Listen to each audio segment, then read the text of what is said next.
नमस्कार दोस्तों, स्वागत है आप सभी का MNGS पॉइंट में। साथियों, हम बिहार डीएलएड एग्जाम के लिए विज्ञान के सुपरफास्ट रिवीजन प्रश्न को कवर करेंगे। साथियों, यह सेट 1 है विज्ञान का। साथियों, हम 500 प्रश्न को सुपरफास्ट रिवीजन के तौर पे कवर करेंगे। तो यह साथियों सेट 1 है। अगर साथियों आप लोग बिहार डीएलएड एग्जाम का तैयारी कर रहे हैं तो यह वीडियो साथियों आप लोगों के लिए रामबाण सिद्ध हो सकता है। इसीलिए साथियों आप एग्जाम से पहले इस वीडियो को देख के जरूर पहले जाइएगा, क्योंकि इसमें साथियों उसी प्रकार के प्रश्न आपको मिलेंगे जो प्रश्न पिछले बिहार डीएलएड एग्जाम में पूछे गए प्रश्न है। तो आने वाले साथियों बिहार डीएलएड एग्जाम में यह प्रश्न पूछने की संभावना अधिक है। इसीलिए साथियों इस वीडियो को पूरा जरूर देख के जाइएगा, एक रिवीजन के तौर पे कवर कीजिएगा। तो चलिए साथियों आज के इस विज्ञान के प्रश्न को हम कवर करते हैं सुपरफास्ट रिवीजन के तौर पे। पहला प्रश्न कहता है, पादप विज्ञान की शाखा कवक शास्त्र में किसका अध्ययन किया जाता है? किसका अध्ययन किया जाता है? तो फफूंद का अध्ययन किया जाता है। ऑप्शन ए याद रखिएगा, इस प्रश्न का सही उत्तर हो जाएगा फफूंद। साथियों इन्हीं को याद रखिए, क्या कहा जाता है? तो कवक कहा जाता है। अगर आपसे पूछा जाए जो कवक का अध्ययन क्या कहलाता है बताइए, तो कवक का अध्ययन कहलाता है माइकोलॉजी। क्या कहलाता है कवक का अध्ययन? तो माइकोलॉजी कहलाता है। अगर आपसे पूछा जाए, यहाँ पे देखिए साथियों पादप है, अगर आपसे पूछा जाए पादप विज्ञान का जनक किसे कहा जाता है बताइए, तो थियोफ्रेस्टस साहब को पादप विज्ञान का जनक कहा जाता है। पादप की कोशिका भित्ति किसकी बनी होती है? तो पादप की कोशिका भित्ति साथियों सेलुलोज की बनी होती है। नेक्स्ट क्वेश्चन की ओर बढ़ते हैं। देखिए साथियों नेक्स्ट क्वेश्चन आपके सामने है। इस क्वेश्चन का सही जवाब लॉक कीजिए, किस विकल्प के साथ चला जाएगा। क्वेश्चन कहता है, कोशिका के वैज्ञानिक अध्ययन को क्या कहा जाता है? क्या कहा जाता है? 4 विकल्प दिया गया है, टेक्सोनॉमी, फिजियोलॉजी, हिस्टोलॉजी और साइटोलॉजी कहलाता है। 4 विकल्प साथियों दिया गया था, तो इसका सही उत्तर हो जाएगा क्या? तो साइटोलॉजी हो जाएगा। अगर टेक्सोनॉमी का बात किया जाए साथियों, अगर इसका जनक आपसे पूछा जाए तो इसका जनक किसे कहा जाता है? तो इसका जनक कहा जाता है कैरोलस लिनियस साहब को टेक्सोनॉमी का जनक कहा जाता है। यह प्रश्न साथियों एग्जाम में पूछा गया प्रश्न है, इसको याद रख लीजिएगा। हिस्टोलॉजी का बात किया जाए तो ऊतकों का अध्ययन साथियों क्या कहलाता है? तो हिस्टोलॉजी कहलाता है। किसका अध्ययन? ऊतकों का अध्ययन हिस्टोलॉजी कहलाता है। अगर ऊतक साथियों किसे कहा जाता है? तो कोशिकाओं के समूह को क्या कहा जाता है? तो ऊतक कहा जाता है। अगला प्रश्न देखिए साथियों, अगला प्रश्न ये रहा, इसका सही उत्तर क्या होगा? कहता है एड्स का कारण है। एड्स बीमारी किसके कारण फैलता है? तो यह बीमारी फैलता है आपको वायरस के कारण। कौन वायरस के कारण फैलता है? तो HIV वायरस के कारण याद रखिएगा एड्स बीमारी फैलता है। अगर साथियों आपसे पूछा जाए विश्व एड्स दिवस कब मनाया जाता है बताइए, तो विश्व एड्स दिवस का अगर बात किया जाए तो विश्व एड्स दिवस मनाया जाता है आपको 1 दिसंबर के दिन। कब मनाया जाता है? 1 दिसंबर के दिन विश्व एड्स दिवस के रूप में मनाया जाता है। अगर दोस्तों आपसे पूछा जाए एड्स का पूरा नाम बोलिए, तो इसका पूरा नाम होता है एक्वायर्ड इम्यूनोडिफिशियेंसी सिंड्रोम होता है। यह HIV विषाणु के कारण होता है एड्स नामक बीमारी। अगला प्रश्न कर लेते हैं। देखिए अगला प्रश्न साथियों, इस प्रश्न का सही जवाब किस विकल्प के साथ चला जाएगा आप लोग लॉक कर सकते हैं। कहता है सार्स क्या है? साथियों सार्स क्या है? कहता है संगठन, कहता है विषाणु जनित रोग, कहता है युद्धपोत संचार प्रणाली दिया गया है। तो यह विषाणु जनित रोग है। ऑप्शन बी इस प्रश्न का सही जवाब चला जाएगा।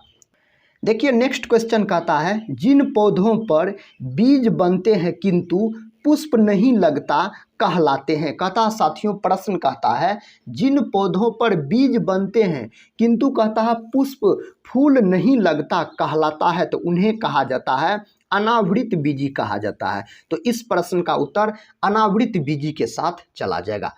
अगर ब्रायोफाइटा का बात किया जाए साथियों, तो अगर आपसे पूछा जाए जो पादप जगत का बताइए उभयचर किसे कहा जाता है, तो पादप जगत का उभयचर बोला जाता है ब्रायोफाइटा को। अगर जंतु जगत का उभयचर आपसे पूछा जाए तो मेढक बोलिएगा दोस्तों। मेढक को जंतु जगत का उभयचर बोला जाता है। उभयचर उसको बोला जाता है जो जीव जल और स्थल दोनों जगह रहते हैं, उन्हें याद रखिएगा क्या बोला जाता है, तो उभयचर बोला जाता है। अगला प्रश्न कर लेते हैं। देखिए अगला प्रश्न कहता है कौन सा रोग विषाणु के कारण होता है। इनमें 4 विकल्प दिया गया है, आपको बताना है इनमें से कौन रोग साथियों विषाणु के कारण होता है। चेचक, यक्षमा, मलेरिया और हैजा आपको दिया गया है। इस प्रश्न का उत्तर चेचक हो जाएगा। ऑप्शन ए इस प्रश्न का उत्तर चला जाएगा। साथियों चेचक के टीके का खोज किसने किया था, तो एडवर्ड जेनर नामक वैज्ञानिक ने चेचक के टीके का खोज किया था। कब इसके टीके का खोज किया गया था, तो 1798 ईस्वी में इसका खोज किया गया था। किसका, चेचक के टीके का। साथियों यक्षमा इन्हीं को याद रखिएगा क्या बोला जाता है, तो टीबी बोला जाता है। क्या बोला जाता है दोस्तों, तो टीबी बोला जाता है। इन्हीं को याद रखिएगा। तपेदिक के नाम से भी जाना जाता है। तो तपेदिक अगर आपसे पूछा जाए या टीबी पूछा जाए या यक्षमा पूछा जाए, एक ही बात बोलिएगा। साथियों टीबी दिवस कब मनाया जाता है, तो टीबी दिवस मनाया जाता है आपको 24 मार्च के दिन। कब मनाया जाता है, तो 24 मार्च के दिन टीबी दिवस के रूप में मनाया जाता है। टीबी बीमारी में साथियों मानव शरीर का कौन अंग प्रभावित हो जाता है, तब फेफड़ा याद रखिएगा प्रभावित हो जाता है। अगर हैजा बीमारी का बात किया जाए तो हैजा बीमारी में मानव शरीर का कौन अंग प्रभावित हो जाता है, तो आंत प्रभावित हो जाता है। अगर साथियों हैजा का बात किया जाए तो हैजा को याद रखिएगा कॉलरा भी बोला जाता है। हैजा के टीके का खोज किसने किया था, तो रॉबर्ट कोच नामक वैज्ञानिक ने इसके टीके का खोज किया था। नेक्स्ट क्वेश्चन कर लेते हैं। देखिए नेक्स्ट क्वेश्चन कहता है आलू में मोजेक रोग का कारण है। कहता है कारण तत्व बताइए, आलू में मोजेक रोग का कारण तत्व बताइए। कहता है विषाणु, जीवाणु, फफूंदी, कहता है शैवाल दिया गया है। इसका उत्तर क्या हो जाएगा, तो विषाणु हो जाएगा। ऑप्शन साथियों ए इस प्रश्न का सही जवाब लॉक कर लीजिएगा। अगर आपसे पूछा जाए विषाणु साथियों इन्हीं को याद रखिएगा क्या कहा जाता है, तो वायरस बोला जाता है। तो विषाणु का खोज कौन वैज्ञानिक ने किया था, तो विषाणु का खोज अगर आपसे पूछा जाए तो इवानोवस्की नामक वैज्ञानिक ने इसका खोज किया था। किसका साथियों, तो वायरस का, विषाणु का खोज किया गया था। अगर आपसे पूछा जाए जीवाणु, इन्हीं को साथियों बैक्टीरिया बोला जाता है। तो जीवाणु का खोज किसने किया, ल्यूवेनहॉक नामक वैज्ञानिक ने जीवाणु का खोज किया। फफूंदी साथियों इन्हीं को कवक बोला जाता है। अगर कवक का अध्ययन पूछेगा आपसे तो माइकोलॉजी में कवक का अध्ययन किया जाता है। और शैवाल का अध्ययन साथियों फाइकोलॉजी के अंतर्गत शैवाल का अध्ययन किया जाता है। नेक्स्ट क्वेश्चन की ओर बढ़ते हैं। देखिए साथियों नेक्स्ट क्वेश्चन आपके सामने है, इसका सही जवाब बताइए। कहता है विष्णु वृद्धि करता है। कहता है विषाणु साथियों, यहाँ पर होना चाहिए विषाणु। विषाणु साथियों वृद्धि करता है। किसमें विषाणु वृद्धि करता है, कहता है मृत शरीर में, जीवित कोशिका में, पानी में, चीनी के विलयन में। कहता है किसमें विषाणु वृद्धि करता है, तो विषाणु वृद्धि करता है जीवित कोशिका में। अगर साथियों कोशिका का बात किया जाए तो कोशिका का खोज किसने किया था, तो रॉबर्ट हुक नामक वैज्ञानिक ने कोशिका का खोज किया था। कौन दोस्तों, तो रॉबर्ट हुक नामक वैज्ञानिक ने। कब इसका खोज किया था, तो 1665 ईस्वी में याद रखिएगा कोशिका का खोज किया गया था रॉबर्ट हुक के द्वारा। साथियों रॉबर्ट हुक ने जिस कोशिका का खोज किया वह कोशिका मृत कोशिका थी, इस बात को भी आप याद रखिएगा। अगला प्रश्न देखिए, अगला प्रश्न आपके सामने है। इस प्रश्न का सही जवाब साथियों किस विकल्प के साथ लॉक हो जाएगा, बताइए। कहता है प्रश्न सबसे बड़ा बीजांड किसमें होता है। साथियों यहाँ पर बीजांड होना चाहिए। कहता सबसे बड़ा बीजांड किसमें होता है, 4 विकल्प दिया गया है। कहता है कोकस, नीटम, कहता साइकस और पाइनस दिया गया है। तो क्या हो जाएगा, तो साइकस हो जाएगा। साइकस में सबसे बड़ा बीजांड होता है। नेक्स्ट क्वेश्चन की ओर बढ़ते हैं। नेक्स्ट क्वेश्चन कहता है मूलांकुर से विकसित होने वाली जड़ें कहलाती है। मूलांकुर से साथ ही विकसित होने वाली कहता है जड़ें कहलाती है। उस जड़ को क्या बोला जाता है, तो उस जड़ को बोला जाता है मुसला मूल। तो मुसला जड़ बोला जाता है। ऑप्शन याद रखिएगा बी इस प्रश्न का सही उत्तर चला जाएगा। नेक्स्ट क्वेश्चन कर लेते हैं। देखिए नेक्स्ट क्वेश्चन काफ़ी इंपॉर्टेंट क्वेश्चन है दोस्तों, और एग्जाम में पूछे गए प्रश्न है। कहता है पेनिसिलियम क्या है। कहता है पेनिसिलियम क्या है। पहले साथियों याद रखिए आप, पेनिसिलियम का खोज किसने किया, तो अलेक्जेंडर फ्लेमिंग नामक वैज्ञानिक ने, अलेक्जेंडर फ्लेमिंग नामक वैज्ञानिक ने पेनिसिलिन का खोज किया था। इसका खोज कब किया गया था, अगर आपसे इसका ईस्वी पूछा जाए, इसका खोज कब किया गया था, तो 1928 ईस्वी में फ्लेमिंग नामक वैज्ञानिक ने पेनिसिलिन का खोज किया था। कहता है पेनिसिलियम क्या है, विषाणु, शैवाल, कवक और जीवाणु आपको दिया गया है। तो क्या है साथियों, तो यह है कवक है। ऑप्शन सी इस प्रश्न का सही उत्तर चला जाएगा। नेक्स्ट क्वेश्चन की ओर बढ़ते हैं। देखिए नेक्स्ट क्वेश्चन कहता है वृक्षों की छालों पर उगने वाले कवक क्या कहलाते हैं। कहता है कॉर्टिकल्स, कहता है जूफिल्स, कहता है सास्किकोल्स, कहता है क्रोपोफिल्स। इस प्रश्न का सही उत्तर क्या हो जाएगा। 4 विकल्प दिया गया है। तो कॉर्टिकल्स कहलाता है साथियों वृक्षों की छालों पर उगने वाले कवक कहलाता है। अगला प्रश्न कर लेते हैं। अगला प्रश्न देखिए, कहता है कवकों की कोशिका भित्ति किसकी बनी होती है। कवकों की कोशिका भित्ति साथियों किसकी बनी होती है। लिपिड दिया गया है आपको, सेलुलोज कहता है, प्रोटीन दिया गया है, कहता है किटिन व हेमिसेलुलोज दिया गया है। तो कवकों की कोशिका भित्ति किसकी बनी होती है, तो यह बनी होती है, ऑप्शन डी इस प्रश्न का उत्तर चला जाएगा। काइटिन और हेमिसेलुलोज की बनी होती है कवकों की कोशिका भित्ति। अगर साथियों पादपों की कोशिका भित्ति आपसे पूछा जाए तो पादपों की कोशिका भित्ति याद रखिएगा किसकी बनी होती है, तो सेलुलोज की बनी होती है। अगर साथियों प्रोटीन का खोज आपसे पूछा जाए तो प्रोटीन का खोज किसने किया था, तो बर्जिलियस नामक वैज्ञानिक ने प्रोटीन का खोज किया था। अगर प्रोटीन का फैक्टरी किसे कहा जाता आपसे पूछा जाए तो राइबोसोम को याद रखिएगा। किसको, तो राइबोसोम को साथियों क्या कहा जाता है, तो राइबोसोम को क्या कहा जाता है, तो प्रोटीन का फैक्टरी कहा जाता है। नेक्स्ट क्वेश्चन की ओर बढ़ते हैं। देखिए नेक्स्ट क्वेश्चन, इस क्वेश्चन का सही उत्तर किस विकल्प के साथ चला जाएगा, लॉक कीजिए। क्वेश्चन कहता है लिटमस कहता है किस में से निकाला जाता है। लिटमस को कहता है किससे निकाला जाता है, तो हल्दी, सिनकोना, लाइकन, मशरूम दिया गया है। तो लाइकेन से साथियों किसको निकाला जाता है, तो लिटमस को निकाला जाता है। इस प्रश्न का सही उत्तर किस विकल्प के साथ चला जाएगा, तो विकल्प सी के साथ याद रखिएगा, लॉक हो जाएगा।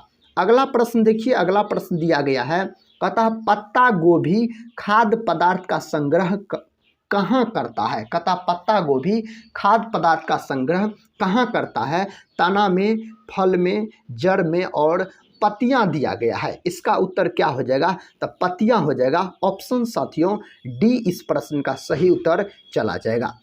नेक्स्ट क्वेश्चन की ओर बढ़ते हैं। देखिए नेक्स्ट क्वेश्चन कहता है इनमें से कौन सा तना है।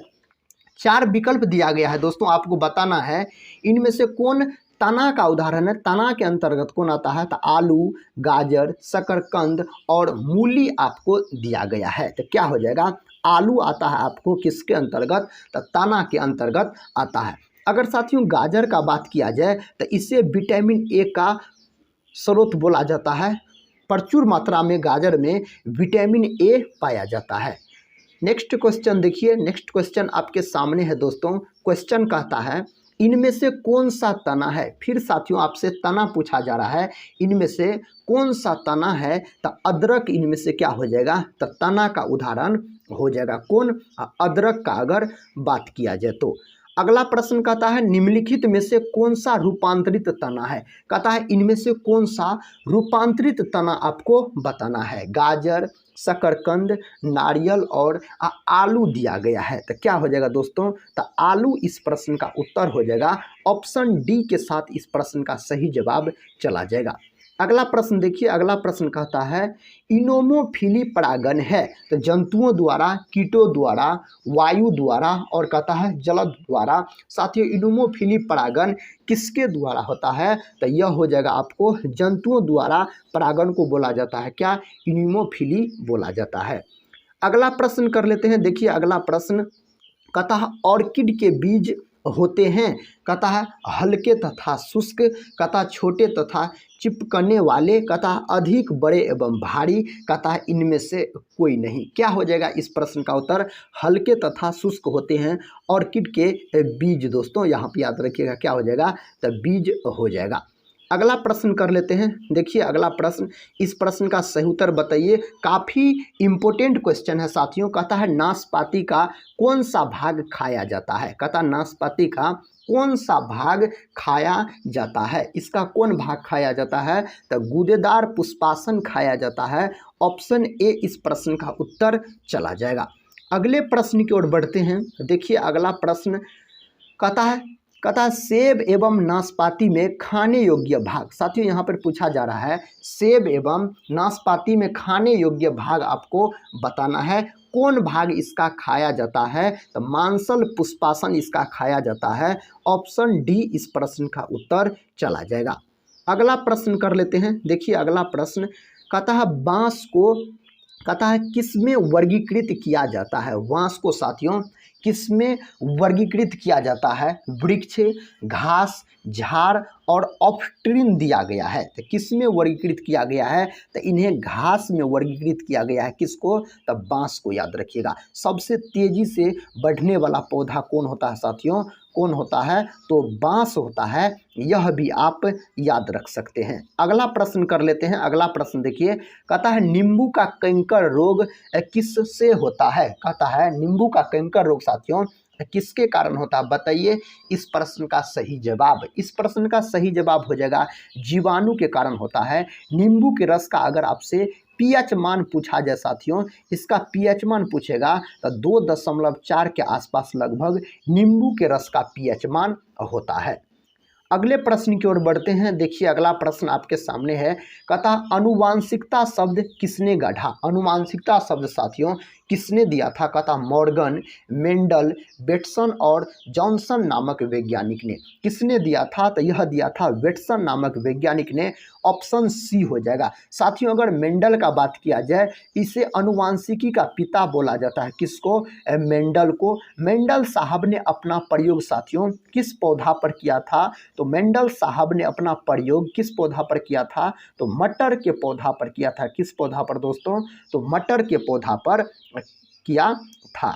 अगला प्रश्न कर लेते हैं। देखिए अगला प्रश्न कहता अनुवांशिकी उत्परिवर्तन होता है डीएनए, आरएनए, क्रोमोजोम, कहता है राइबोसोम। 4 विकल्प दिया गया है। इसका उत्तर हो जाएगा क्रोमोजोम हो जाएगा। ऑप्शन सी हो जाएगा।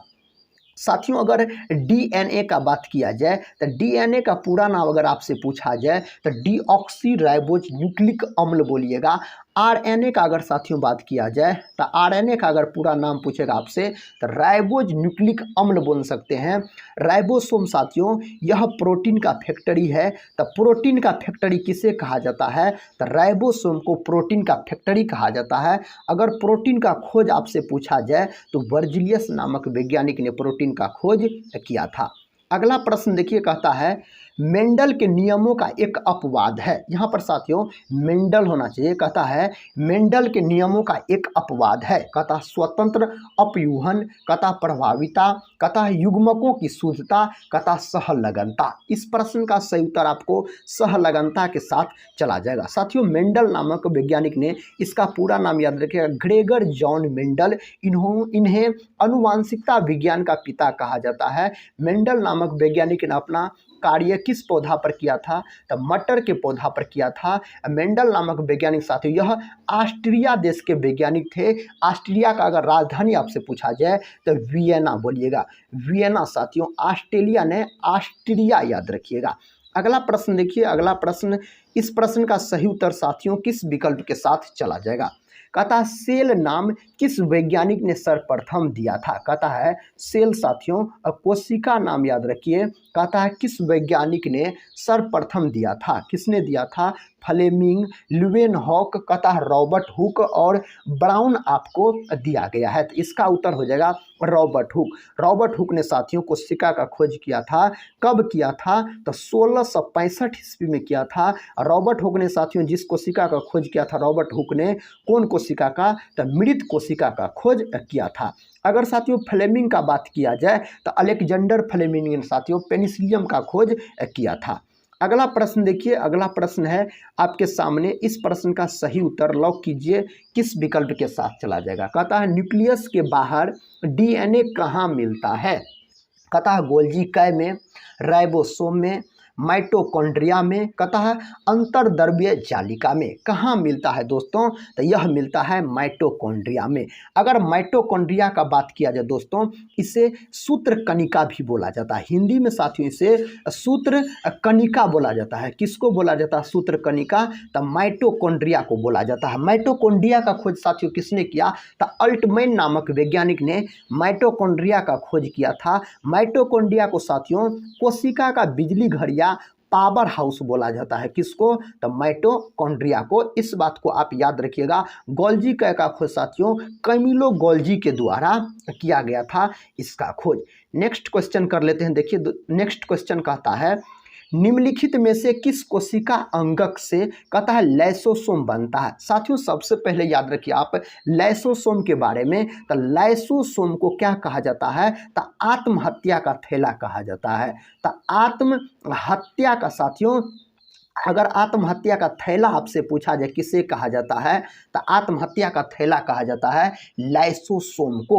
तो इस प्रश्न का सही उत्तर किस विकल्प के साथ चला जाएगा, तो गोल्जी का हो जाएगा। ऑप्शन याद रखिएगा सी इस प्रश्न का उत्तर चला जाएगा। राइबोसोम साथियों इन्हें याद रखिएगा, प्रोटीन का क्या बोला जाता है, फैक्टरी बोला जाता है राइबोसोम को। साथियों आज के इस वीडियो में हम साइंस के महत्वपूर्ण 30 प्रश्न को डिस्कस किए। तो हम मिलते हैं साथियों नेक्स्ट वीडियो में, तब तक के लिए इतना ही। जय हिंद, जय भारत।